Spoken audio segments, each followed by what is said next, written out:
Hello guys, so 6 p.m.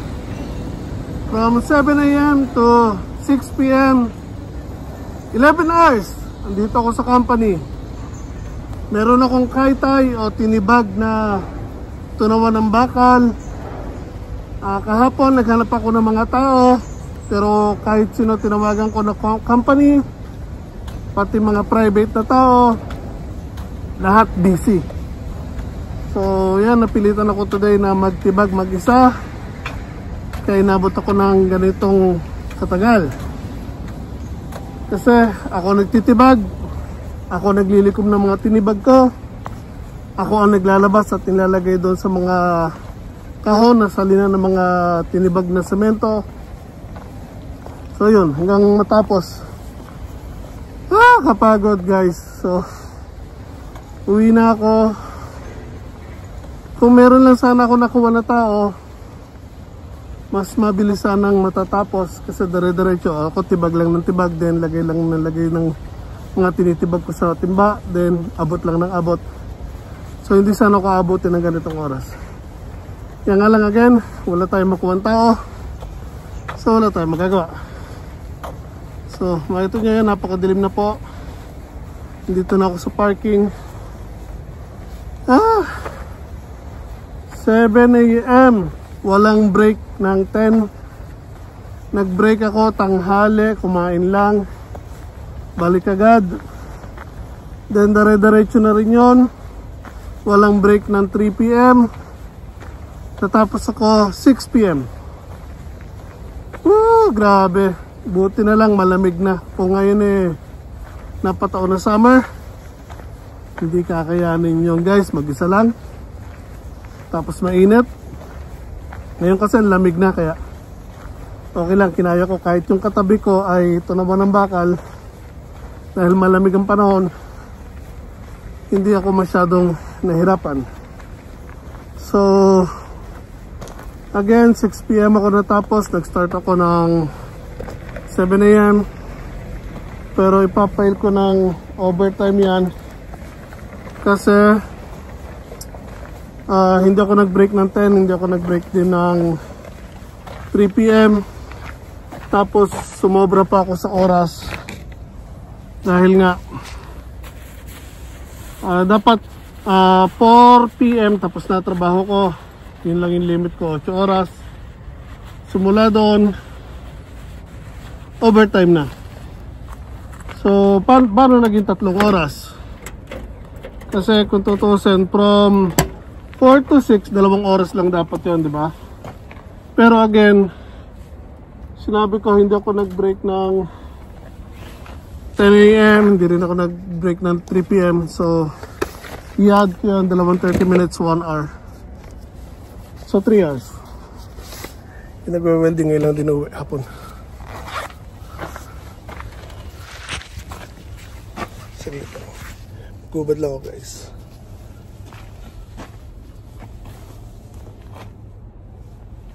Wala yung hapon. Ipunta yun. So again, 7 a.m. nagtatrabaho na ako kasi alam ko may tibagin ngayon kaya maaga ako. Pero usually everyday 7 a.m. nagtatrabaho na ako. 7 a.m. start ko ng trabaho para 4 p.m. tapos na trabaho ko. 8 hours, pero actually pumapatak yun 9 hours . Pero hindi ako nagbe-break palagi ng 3. So lumalabas ako ng maaga, mga 3:30 lumalabas na ako kasi hindi ko kinukuha yung break time ko agad. So ima-minus ko na lang yung sa oras ko. Understood na yun. So kung hindi man nila magustuhan, bahala na sila. Wala na sila magagawa. Pero alam naman nila ganun ang ginagawa ko. So, kita naman nila ako, lahat sila nagbe-break, ako diretso pa rin ng trabaho. So, yun again, 2 hours overtime plus 1 hour doon sa break time na hindi ko nakuha ng 10 a.m. and 10 a.m. then 3 p.m. Uy, hindi nga, over na nga pala ako sa oras. So, dapat nga pala mag-spile pa rin ako ng another na 1 hour. Kasi pag lumampas ka ng 8 oras dito sa Japan, automatic yon. Kailangan mo mag break time ulit kung mag-overtime ka. Pero since hindi ulit ako nag break time, kung tutusin, pwede ko ulit i-file yon na overtime 3.5 hours. Pero pagka ganun kasi, hindi mo kailangang gawing 30 minutes lang pag lumampas ka na ng 5 PM. Pwede mo nang kunin ng 1 hour yon. So kung tutusin, pwede ko na i-file yun ng 4 hours.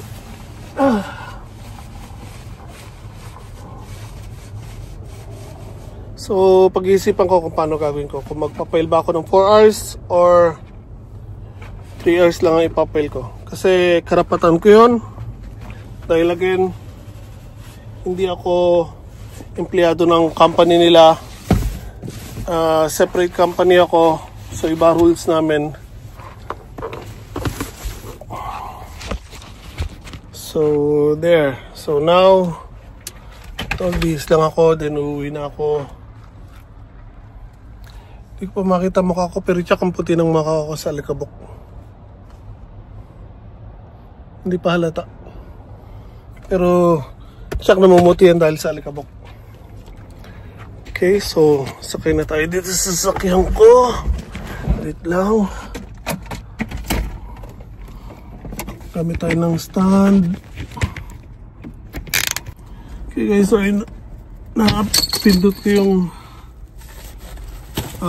camera na i-off ko.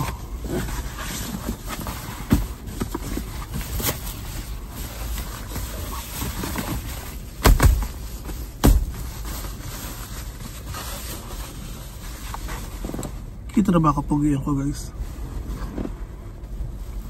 So yun, again, sayang yung pagkakataon kanina. Naghanap ako ng mga tao. Kaso tulad na sabi ko, ang dami kong tinawagan. Yung company na kinukuha ko ng trabaho, nag-request ako tao, actually 2. Kaso again, sobrang busy. Wala silang may bigay sa akin na tao. Tapos tinanong ko yung company kung okay lang ba kumuha ko ng ibang tao, yung sarili ko, mga kakilala ko. Okay lang daw, binigyan nila ako ng go signal. Ganun kasi ang ginagawa ko pag wala silang may bigay na tao sa akin and kailangan ko talaga ng tao. Kumukuha ko ng sa ibang company or mga kakilala ko. Kinukuha ko usually Pilipino. So ang dami kong tinawagan kahapon. Kaso lahat sila busy rin. May mga trabaho, mga kaitay. Ano yun? Nagigiba ng bahay. Meron yung mga gagawa ng taking, semento. Ilan yung tinawagan ko siguro? 4. Bukod pa yun sa company na iba. Lahat busy. Kailangan din nila ng tao.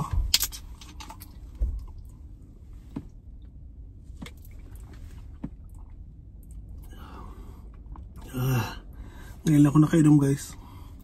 Pocari, baka naman pwedeng model ng Pocari Sweet.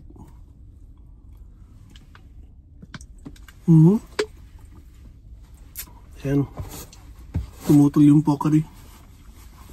Pocari Sweat, hindi daw siya sweet. Pocari Sweat. Bukulwakan pa ko. Yung leader ba yun? Nauna pang umuwi sa akin yung leader, oh. Grabe na to. Dapat nauna akong umuwi sa kanila.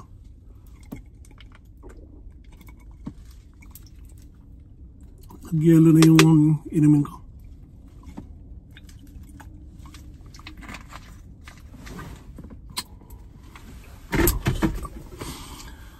Ay. So, tigilan natin ang kalokohan na to guys. Uwi na tayo.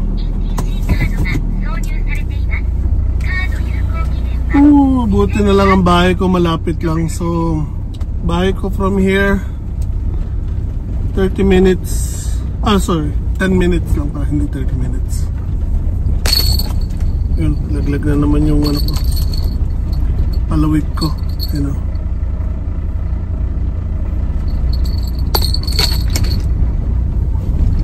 Hanya.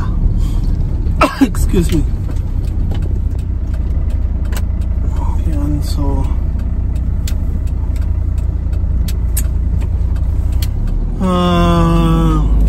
para sa mga hindi nakakaalam dyan, andito po tayo sa Japan. Ang trabaho ko ay ichikuro ang tawag dito sa Japanese. So ang main or klase ng trabaho namin ay nagme-maintain kami ng mga gamit ng mga company na tunuan ng bakal, aluminum, gawaan ng semento, yung mixed cement, inahalo sa buhangin. Nagme-maintain din kami ng mga ganon, yung mga gamit nila. Tapos yung sunugan ng bangkay, ano rin yan. Actually, ibang company yung nakalinya doon, pero may part ng sunugan ng bangkay na linya namin, yung renga, yung bricks. So yun, minsan kinukuha din kami sa ganon, naglelay ng mga bricks, nagtitibag, naglelay ng panibago. So sunugan ng basura yan. Dati nung hindi pa ako araw-araw dito, lagi akong paikot-ikot dito sa Japan. So chikuchi ako ang trabaho ko. 1 week dito, 1 week doon, 1 week doon, 1 week doon. Minsan na pinakamatagal ko is 1.5 month sa Ibaraki. Sabi sa akin 2 weeks, nag-extend yung 1 month. After 1 month, inabot ako ng 1.5 month doon sa Ibaraki. Wala akong magagawa, busy kasi yung trabaho, so kailangan. So ang kagandahan lang din sa trabaho ko, dahil ano ba to, sinaulo ko yung klase ng trabaho namin. Yung una part na gano'n lang kasi ako, part-time sa kanila. After 3 months, ginawa nila akong employee. Then may nag-request na company. So actually bago mag 3 months, meron nag-request na company, yung Nissan, company ng Nissan sa Tochigi. Ni-request nila na ilagay ako doon ng araw-araw, na gustuhan kasi ako ng leader doon. So nagusto nila yung klase ng trabaho ko, kasi nung first time pala ko nilagay doon or dinala doon, siguro second week ng trabaho ko dito, kasi first napasok ko sa kanila 1 week na sa Kawasaki ako sa may Yokosuka. 1 week ako doon, kauna-unahan kong pasok sa company na ito. Then after 1 week, sinabak ako sa Nissan. Then nagustuhan ako doon. Nung una, ilang araw lang. Tapos napapunta ako sa iba, malapit lang dito, I think sa may Saitama. Then from time to time, Sunday, napunta lagi ako doon sa Nissan. Then yung every time na pumupunta ako doon, meron silang pinapagawa sa akin. And nagugustuhan nila yung klase ng trabaho ko, yung pag inuutosan nila ako, nakukuha ko yung gusto nilang mangyari. Iwanan na nila ako once na sinabi nila ganito gawin mo, ganon. So pagbalik nila, tapos na yun. So nagustuhan nila, so nag-request sila na kung pwede ilagay ako doon na pang araw-araw. Meron doon regular na 3 hapon na araw-araw. So ako yung ginawang pang-4 na miyembro. So everyday yun, 6 days a week. 6 days a week nga ba? Usually ano ba to? Day off kami doon ng Sabado. So Sunday to Friday ang trabaho. Pero kahit wala kaming pasok doon ng Sabado, nilalagay naman kami sa ibang trabaho, kaya bihira pa rin ako nakakapag day off dati. So yan, again, naka 2 years naman ako doon. So lahat ng klase ng trabaho doon sa Nissan, mula sa hulmahan, salinan ng tinuno na bakal, mismong tunawan ng bakal, mga gamit, pati maintenance ng gamit na ituro sa akin. So nung time na inilabas ako doon, nung nag-resign ako, kasi after 2 years nag-resign ako nung nawala si tatay. Umuwi ako, pero bago naman ako umuwi, actually nawala si tatay. Nakarating ako muna ng Pinas, then doon nawala si tatay nung umuwi ako. So nag-resign ako noon, 3 weeks mahigit ako sa Pinas. Pagbalik ko, tumawag ako sa kanila. Babalik ako, pero hindi na ako babalik na bilang empleyado. History o yakata na lang ako, or mangongontrata ako ng trabaho, kukuha na lang ako ng trabaho sa kanila. Pumayag naman sila kasi nga alam naman nila yung klase ng trabaho ko. So doon ako ibinabato kung saan kung saan kailangan ng tao, mabilisan na tibagan, or mayroong madalian na kailangan matapos agad, pinapadala ko. So yun ang kagandahan sa akin. So nung nakabalik na kasi ako, may lisensya na ako. Nakakuha na ako ng lisensya pala, sorry, nung pagbalik ko. Kaya kahit saan ako papuntahin, kahit mag-isa, okay lang. Nakaka-drive na ako papunta doon sa workplace. Minsan ako na nagdadala ng tao, usually mga trainee o kaya hapon. And dahil nga yung 2 years ako sa Nissan, so yung isang subcon namin doon na company, batuhan lang kasi kami ng trabaho. Kukuha kami ng tao sa kanila, kukuha sila ng tao sa amin. Tapos ang palitan naman nun, kukuha sila ng mga gamit sa amin, kukuha kami ng gamit sa kanila, yung sa dati kong company. So kahit saan nila ako iba to, usually kilala ko yung mga kantoksan or yung mga foreman or leader.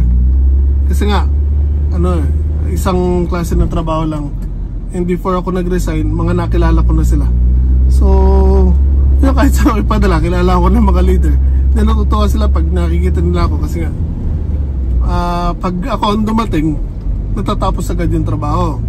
Unlike kasi pag yung hapon kasi ang nagtatrabaho o ang dumadating, ang trabaho kasi nila is yung per araw ang ginagawa nila. Kasi nga lalo na empleyado sila, kahit tapusin nila ng maaga, hindi sila pwede umuwi ng maaga. Kailangan pa rin nila bumalik sa company. So kung meron gagawin doon sa loob ng company, kailangan nila magtrabaho doon. Tatapusin nila yung araw nila, na hindi sila pwedeng basta-basta umuwi. So since ako, hindi na ako empleyado ng company, pag nakikita nila ako, tutuwa na sila kasi alam nila, mamadaliin ko yung trabaho, tatapusin ko. Pero maayos ako magtrabaho. Kaya nga gusto nila, natutuwa sila pag nakikita nila ako, kasi alam nila pulido naman yung trabaho ko, mabilis pero maayos ang klase ng trabaho ko. Yung minsan isang buong araw